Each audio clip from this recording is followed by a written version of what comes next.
Wassalatu wassalamu ala rasulillah Sayyidina Muhammad ibn Abdillah wa ala alihi wa ashabihi wa man tabi'a hudah. La hawla wa la quwwata illa billah. Qalu subhanaka la ilma lana illa ma 'allamtana innaka antal alimul hakim. Rabbi shrah li sadri wa yassir li amri wahlul 'uqdatam min lisani yafqahu qawli. Al-Fatihah ala niyatil qabul wa tamami kulli sulin wa ma'mul wa ala salahis sya'an zahiran wa batinan wa annallahal karim yaftahu alaina futuhal arifin wa yufaqqihuna biddin wa yarzuquna kamalal ikhlas wal yaqin wa ala niyatin annallah yaghfiru dhunubana wa dhunuba abaina wa masyayikhina wa man ahsana ilaina ila hadratis sayyidina rasul Muhammadin sallallahu alaihi wasallam wa ala alihi wa ashabihil kiram summa ila ruhi muallifi hadzal kitab wa muallimina. Al-Fatihah. A'udzu billahi minasy syaithanir rajim. Bismillahirrahmanirrahim. Alhamdulillahi rabbil alamin arrahmanir rahim maliki yaumiddin. Iyyaka na'budu wa iyyaka nasta'in ihdinas siratal mustaqim. Siratal ladzina an'amta 'alaihim ghairil maghdubi 'alaihim waladdallin. Amin. Halaman 99. Baris ketiga ya. Wa bis sanadil muttasili ilal imamil muallif rahimahullahu ta'ala wa adaman naf'a bihi wa bi barakati ulumihi fid dharaini amin. Qala wa qala sallallahu alaihi wasallam innallaha la yanduru ila imra'atin la taskuru zaujaha. Ketemu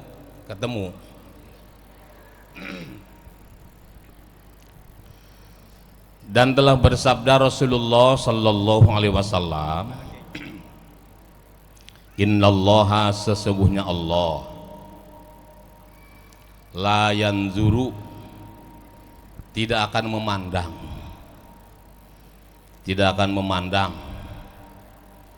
ila imra'atin kepada seorang perempuan, istri maksudnya, la taskuru zaujaha yang tidak bersyukur kepada suaminya. Allah tidak akan memandang dengan pandangan rahmat, dengan pandangan kasih sayang. Artinya Allah tidak akan mengasih sayangi seorang perempuan yang tidak mampu bersyukur kepada suaminya. Bersyukur itu artinya berterima kasih. Berterima kasih kepada manusia sebagai wujud terima kasih pada Allah. Malam yaskurin nas lam yaskurillah, gitu ya. Orang yang tidak bisa terima kasih pada sesama, dia tidak bisa terima kasih pada Allah Ta'ala. Gitu loh ya. Kita tahu nih, sadar betul segala sesuatu dari Allah. Rezeki dari siapa? Yang ngasih siapa? Suami kali.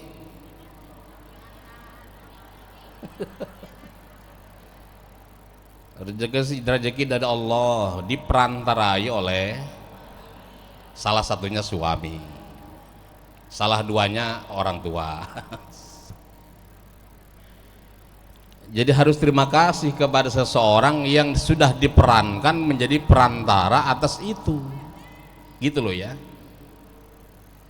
Ya hakikatnya dari Allah.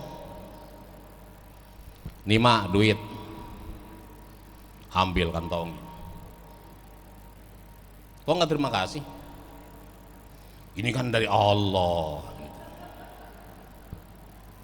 Ya saya terima kasih sama Allah gitu dibilang. Hebat amat. Kalau rezeki dari Allah Ta'ala kemudian yang jadi perantara sebagai suami diperankan sebagai orang yang mencari, kemudian dia bekerja dan lain-lain, yang capek Allah apa suaminya? Ya kan? Ya udah, berarti memang pada tempatnya kalau gitu berterima kasih pada makhluk sebagai wujud terima kasih pada Allah. Bersyukur Bu, ya. Terima kasih. Jadi syukur itu ya syukur bukan cuma pada Allah ya. Kepada makhluk Allah juga kita diperintahkan bersyukur. Aniskurli wali walidaika. Gitu. Allah juga kadang memerintahkan kita bersyukur kepada Allah, bersyukur pada orang tua. Gitu. Orang tua kan makhluk tuh orang tua. Karena mereka sudah diperankan sebagai perantara yang menyampaikan segala sesuatu yang memang Allah tetapkan buat kita gitu. Tuh, jadi kalau tidak pandai bersyukur kepada suami, Allah menjauhkannya dari kasih sayangnya. Ya, bahaya ibu kalau hidup sudah jauh dari kasih sayang Allah Ta'ala. Wa qala sallallahu alaihi wasallam la yandurullahu tabaraka wa ta'ala ila imra'atin la taskuru li zawjiha wa hiya la tastagni anhu. Sama isinya mah. Allah tabaraka wa ta'ala tidak akan memandang dengan pandangan rahmat kepada seorang perempuan yang tidak bersyukur pada suami. Bahkan lebih dari itu, dia merasa tidak butuh dengan suami. La tastagni anhu, gak butuh dengan suami, sehingga dari lantaran tidak butuh itu suami menjadi tidak ada artinya loh di mata dia. Di mata dia ya, dilatih coba rasa syukur itu untuk menyempurnakan hidup kita, karena bagaimanapun suami itu adalah surga dan nerakanya istri, surga dan nerakanya istri gitu.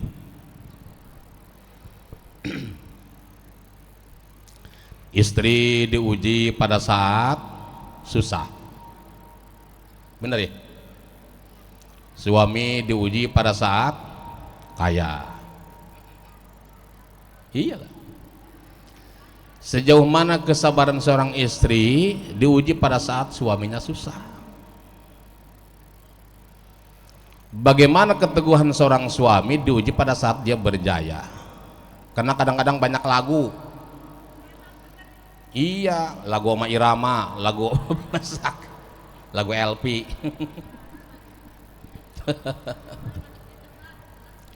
Ntar kenapa?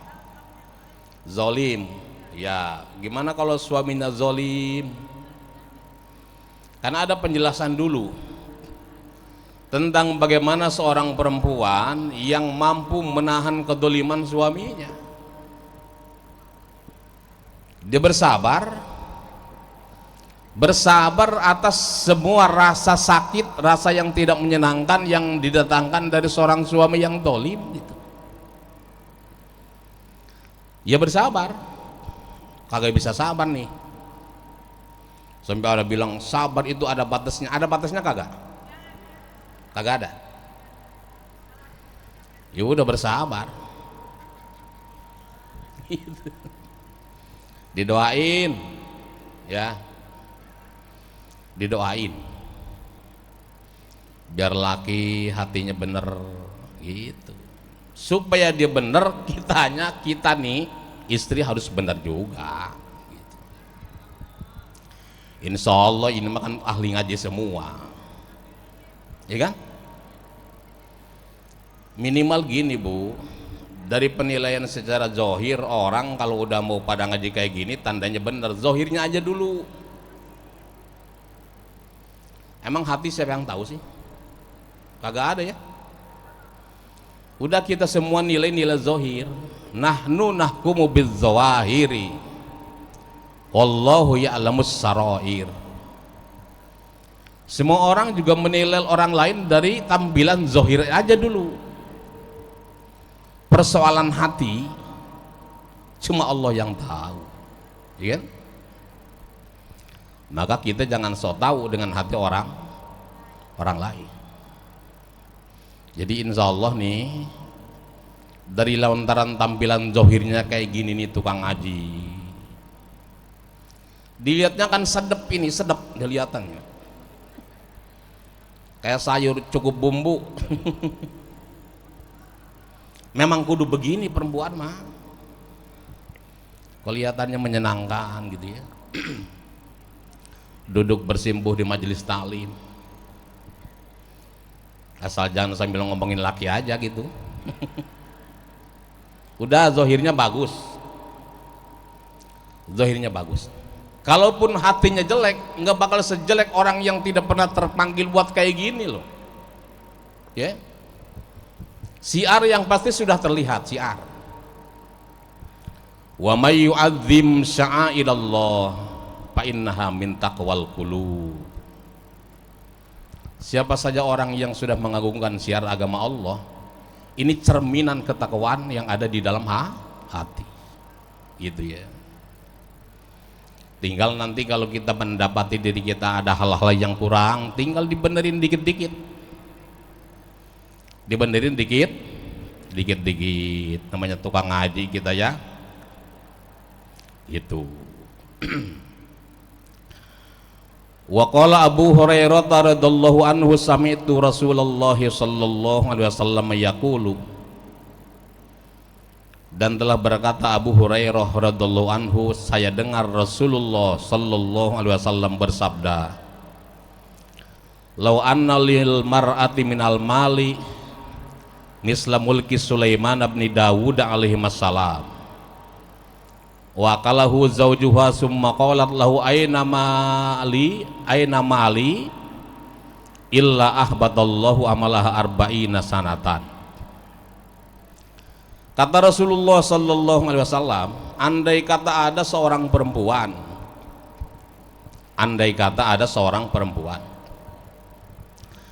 memiliki harta sebanyak kerajaan Nabi Sulaiman bin Daud alaihissalam, punya hartanya sebanyak harta Nabi Sulaiman. Emang Nabi Sulaiman hartanya seapa? Ya banyak ya, banyak dah, kagak kehitung dia mah. Bu, jalanan aja di aspal pakai emas, jalanan di aspalnya pakai emas antam. Berapa duit antam? Pada tahu nih perempuan nih, pada tahu ibu-ibu ya. Di aspal pakai emas, istana kerajaannya marmernya kayak air. Jadi kalau kelihatan marmer tuh kelihatan kayak air gitu. Amber atau Bilqis ketika mau masuk ke istana Sulaiman, dia harus apa bilangnya ya, harus menyingkapkan kainnya, dia pikir itu air gitu loh ya, pokoknya hebat dah. Kenapa jadi banyak begitu hartanya? Karena rakyatnya bukan cuma manusia, jin, setan, binatang dan lain-lain rakyatnya ya. Dan itu ditugasin dengan tugas masing-masing sesuai dengan keahliannya. Ada jin yang tugasnya mengeluarkan mutiara dari laut, cari mutiara, dikeluarkan, dikumpulin. Ada jin yang bertugas mencari emas yang terdapat di bawah-bawah gunung dan sebagainya, keluarin. Gimana nggak kaya coba? Kendaraannya bu, angin. Jadi kalau dia mau ke pasar nih, woi angin, bawa gua ke pasar dibawa sama angin. Hebat ya, Nabi Sulaiman bin Daud alaihi wassalam, kaya raya, kaya raya. Jadi tawarin nih ceritanya tadinya, nih Sulaiman mau kekuasaan, mau ilmu, mau harta. Dia pilih ilmu. Dari lantaran dia pilih ilmu, harta dan kekuasaan ngikutin. Jadilah seorang Sulaiman yang besar kekayaannya tidak tertandingi oleh kekayaan siapapun sepanjang masa. Karena memang sesuai doanya dia.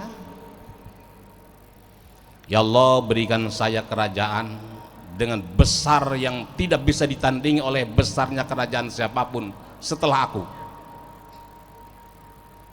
Jadi kalau kita dengar besarnya Bizantium, Romawi dan lain-lain, wah kecil dibanding Nabi Sulaiman. Kecil itu, besar itu. Tapi biar begitu juga ya, tetap beliau manusia, ada punya kelengahan tersendiri. Istrinya ceritanya 1000,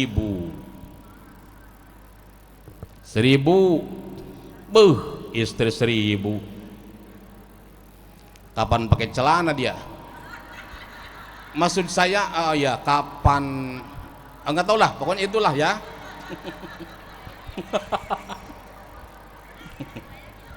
Kenapa bilang begitu saya? Maaf ya. Padahal ini ngaji loh. Keceplosan, astagfirullahaladzim.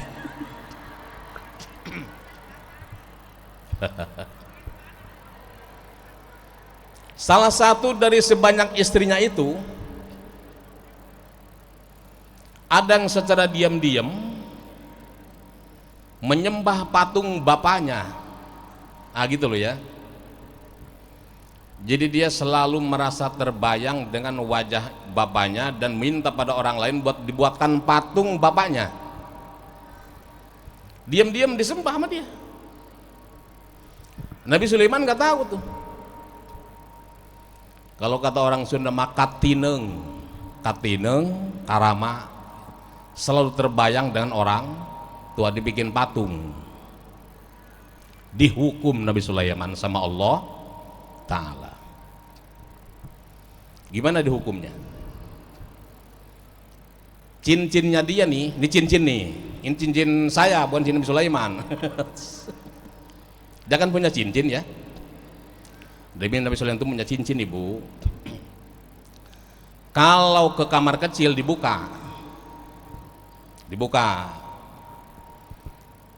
mungkin itu cincin ada isinya kali ya, wapak kali ya, entah gimana, yang kagak boleh kebawa kencing. Dibuka, jin ngeliat nih, diambil sama jin cincinnya dipakai. Itu jin yang pakai cincin Nabi Sulaiman berubah wujud jadi Sulaiman. Dia duduklah di atas singgasana Nabi Sulaiman. Nabi Sulaiman keluar dari kamar kecil, kelimpungan, kok ada gua nih di istana abadi, apa namanya, di singgasana. Jadi Nabi Sulaiman sepanjang 40 hari kagak diumpama, apa sih, kagak diopen sama orang kagak kenal sama dia. Yang dianggap sebagai Sulaiman adalah jin yang duduk di singgasana itu. Nah itu cara Allah menghukum seorang Rasul bernama Sulaiman dari lantaran kelengahannya terhadap salah seorang istri. Padahal dia nggak tahu. Tapi emang balik lagi itu jin-jin, dilemparin sama jin ke laut, dimakan sama ikan. Nabi Sulaiman jalan-jalan ke pantai beli ikan, di dalam ikan itulah ada cincin, ketemu lagi cincinnya, jadi raja lagi. Singkat cerita, kalau pengen lengkap tafsir Jalalain gitu, lengkapnya tafsir Jalalain ya. Ini segelas selingan tentang Nabi Sulaiman, tapi maksud saya ingin menerusin bahwa memang Nabi Sulaiman itu kaya raya. Kaya raya. Andai kata ada seorang perempuan menjadi seorang yang kaya raya, kagak ketulungan dah kayaknya kayak Nabi Sulaiman. Kemudian hartanya itu dimakan oleh suaminya,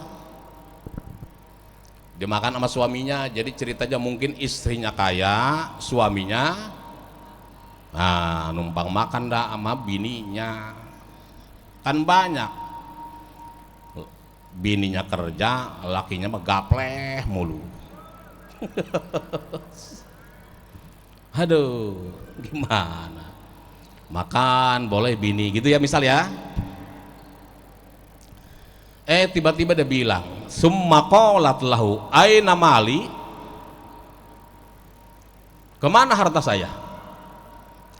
Padahal dia tahu bahwa hartanya dimakan oleh suaminya, artinya suaminya ikut makan dari harta istrinya. Kalau kemudian dia gugat itu, kemana harta saya? Kamu kan cuma ikut makan dengan saya, datang kemari bawa kolot doang lu, gitu kira-kira ya. Nah, illa ahbatallahu amalaha arba'ina sanatan. Kalau itu terjadi, Allah menghapus amal 40 tahun bagi orang perempuan itu. Amal sebanyak 40 tahun dihapus dari lantaran dia gugat harta yang pernah dimakan oleh suami. Coba itu. Jadi artinya apa? Kalau sudah dalam kerangka sebagai suami istri, harus ridho bahwa harta kita termakan oleh suami, karena boleh jadi sewaktu-waktu harta suami pun termakan oleh kita. Gitu Bu ya. Harus ridho.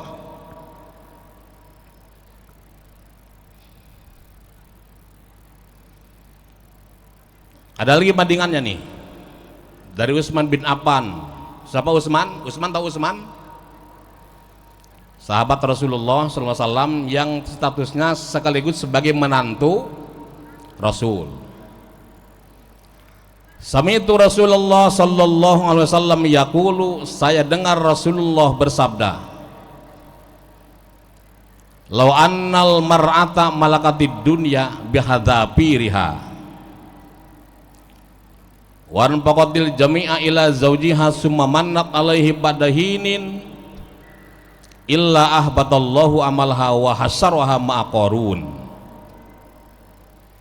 Andai kata ada seorang perempuan memiliki dunia dan seluruh perhiasan dunia, ini bukan sekelas harta Sulaiman, dunia punya dia. Kalau dunia punya dia, rawa buaya, cengkareng, kalideres punya dia berarti ya, termasuk Masjid Raya nih, kan dunia. Termasuk Amerika punya dia. Kemudian dari keseluruhan hartanya dinafkahkan buat lakinya, buat suaminya. Wan faqadil jami' ila zaujiha, dinafkahin semua ke suaminya. Summa mannat alaihi ba'dahin, kemudian di waktu-waktu tertentu dia menggugat tuh, mengungkit. Illa ahbatallahu amalaha wa hasaraha ma'aqarun. Itu nanti akibatnya Allah bakal hapus semua amal-amalnya, dan nanti di akhirat dikumpulkan bersama Qarun. Qarun tahu Qarun? Qarun kita bilangnya Karun. Ada Qarun, ada Karun, ada Kirun. Qarun itu bagian dari umat Nabi Musa alaihis salam, orang kaya. Sama dia juga gak ketulungan kayaknya. Kunci gudangnya aja harus digotong oleh banyak orang. Kuncinya gimana isinya ya? Ibu itu Qarun menjadi salah satu dari orang yang mendalam dalam pemahaman terhadap kitab Taurat. Gitu loh ya. Ulama lah, sekelas ulama. Kan ada Nabi Musa, ada Nabi Harun, bareng kan ya. ada Qarun. Ya kalau ini kan Nabi Musa, Nabi Harun memang jelas Nabi kan, Rasul ya. Itu Qarun sebagai umatnya adalah salah satu dari orang yang pendalaman terhadap Taurat luar biasa, pinter, paham terhadap agama, tapi Allah kasih harta dia. Dia termasuk orang yang sadar bayar zakat, sadar bayar zakat. Cuman cara atau teknis yang dia pakai jadi beda dengan orang lain. Artinya apa gini? Harta yang harus dikeluarkan sebagai buat zakat nanti dipisahin, taruh di tempat khusus. Ntar kalau udah kumpul keluarin sekaligus, gitu kira-kira ya. Dipisahin tiap hari buat zakat, dipisahin. Begitu seterusnya berminggu-minggu, berbulan-bulan, sampai numpuk yang bakal dikeluarin sebagai zakat. Tiba-tiba karena ngelihat banyak dan numpuk, timbul sayang sama hartanya, jadi kagak jadi bayar zakat dia.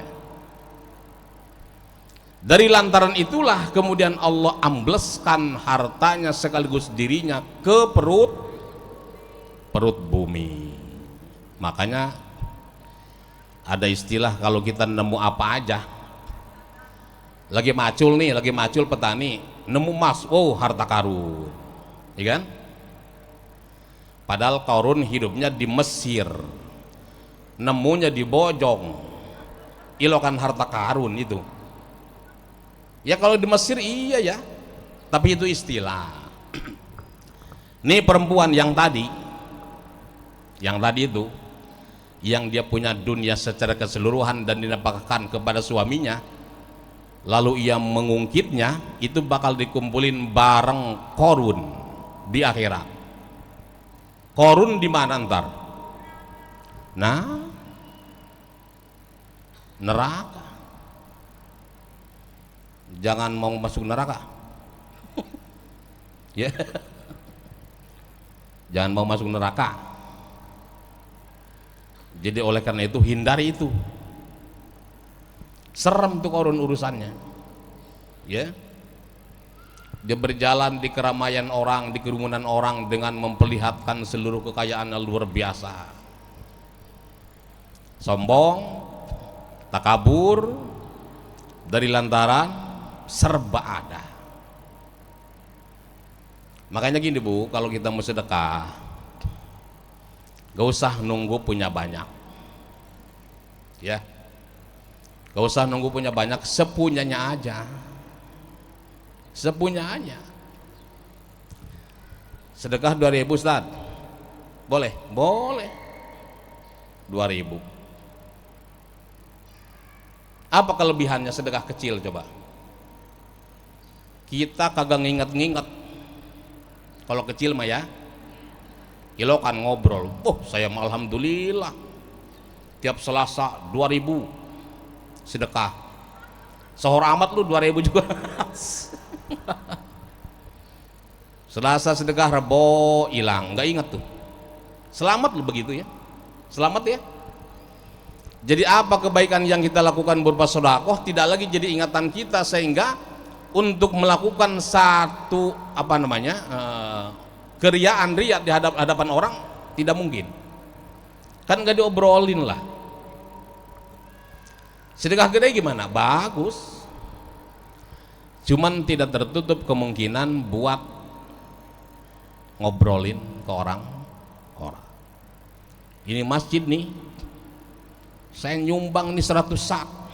Ya kan ngobrolin juga pantas ya. Nyumbang 100 sak. Waduh, itu kalau udah digitu-gituin apa jadinya? Jadi sedekah mah yang kecil bagus, selamat dari riya.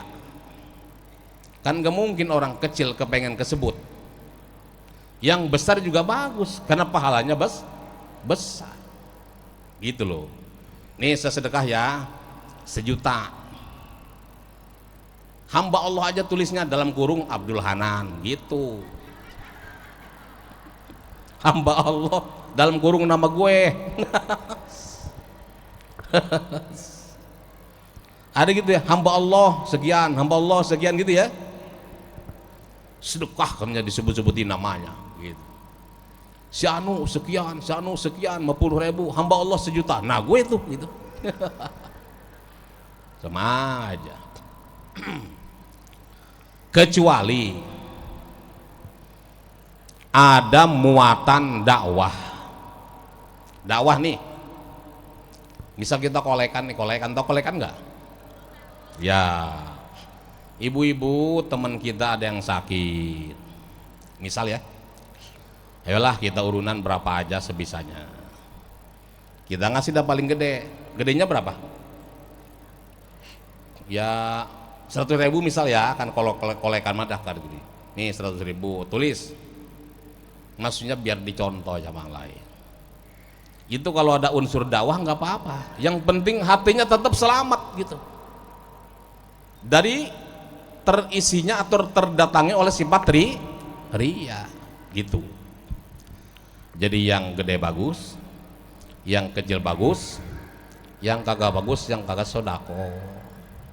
Sedekah yang paling utama adalah sedekah yang diberikan kepada karib kerabat, keluarga, sebelum orang lain, bahkan sebelum orang yatim dan fakir miskin, dawil kurba wal yatama wal masakin.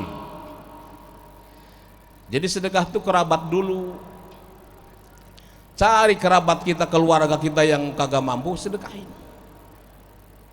Baru yatim, baru miskin. Jangan nyari anak yatim kemana-mana, kerabatnya kagak punya beras. Salah itu, salah. Empoknya kagak punya beras, dia malah nyari anak yatim kemana-mana, atau orang miskin, pas fakir miskin kemana-mana, kerabatnya dong. Nah itu ya. Nah itu.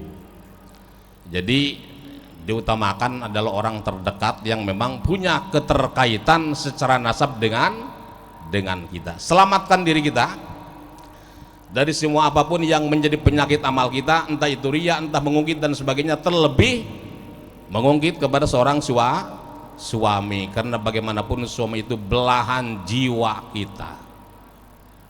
Disebutnya garwa ya, garwo, segeraning jiwo, segeraning jiwa ya, suami ya.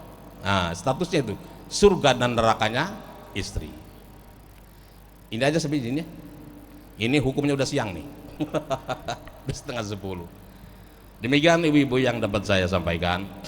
Moga-moga pengajian kita memperoleh berkah dari Allah Subhanahu wa taala, sekaligus menjadi kafarat atas terampunnya dosa-dosa kita, orang tua kita dan guru-guru kita. Wallahu a'lam bishawab.